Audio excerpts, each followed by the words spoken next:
સુરતમાં તહેવારોની વણઝાર આવી રહી હોય ત્યારે અસામરિક તત્વો કોઈ કાંકરીચારો ન કરે તે માટે સુરત પોલીસ પણ એક્શનમાં આવી ગઈ છે।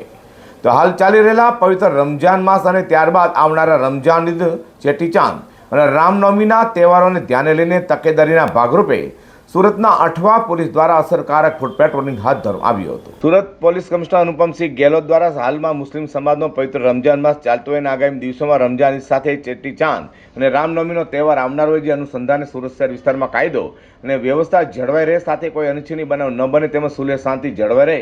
હેતુ પૂરતા પ્રયત્નો કરવા તથા વિસ્તારમાં સઘન પેટ્રોલિંગ રાખી તકેદારી રાખવા સૂચના અને માર્ગદર્શન આપ્યું હોય, જેની સંયુક્ત police commissioner sector 2 Mahendra Bagadia, DCP zone 4 doctor Nidhi ઠાકુરની આગેવાની હેઠળ Athwa PI IM Hudad, second PI RR Makwana, Athwa police મથકના તમામ પીએસઆઈ તથા પોલીસ જવાનો સાથે મળી અઠવા પોલીસ મથક વિસ્તારમાં પોલીસ સ્ટેશનથી સાગર હોટલ થઈ ન્યૂ ખ્વાજાદાના રોડ, બડેખા ચકલા પોલીસ ચોકીથી મોમનાબાદ, 3 રસ્તાથી સગ્રામપુરાથી તલાવડી માછલી સર્કલથી જમણી બાજુ બોમ્બે રેલ રાહત કોલોની થઈ હિન્દુ ગાર્ડન કોલોની, 4 રસ્તાથી પ્રકાશ બેકરી થઈ કાદરસાની નાળ, જમણી બાજુ ખંડેરાવપુરા, 4 રસ્તાથી હબીબ શાહ મોહલ્લા, ચાંદ સુબેદાર મસ્જિદથી જમરૂક ગલી થઈ Ekta circle, Jhinga circle, Pakhaliwad, Sagar hotel થઈ ગુજરાત મિત્ર પ્રેસની ગલીથી એસએન પારેખ સ્કૂલ, 4 રસ્તાથી Al Khalil tea centre, Athwa police station સુધી સઘન ફૂટ પેટ્રોલિંગ કરાયું હતું। અઠવા પોલીસ મથક વિસ્તારમાં અલગ અલગ ધાર્મિક સ્થાનો આવેલા હોય, જેમાં અલગ અલગ મોટા મંદિરો, મસ્જિદો તથા સુરત શહેરના સૌથી મોટા હજરત ખ્વાજાદાના દરગાહ આવેલી હોય અને રમજાન ઈદના તહેવારમાં વિસ્તારમાં તેમજ બહારના વિસ્તારમાંથી પણ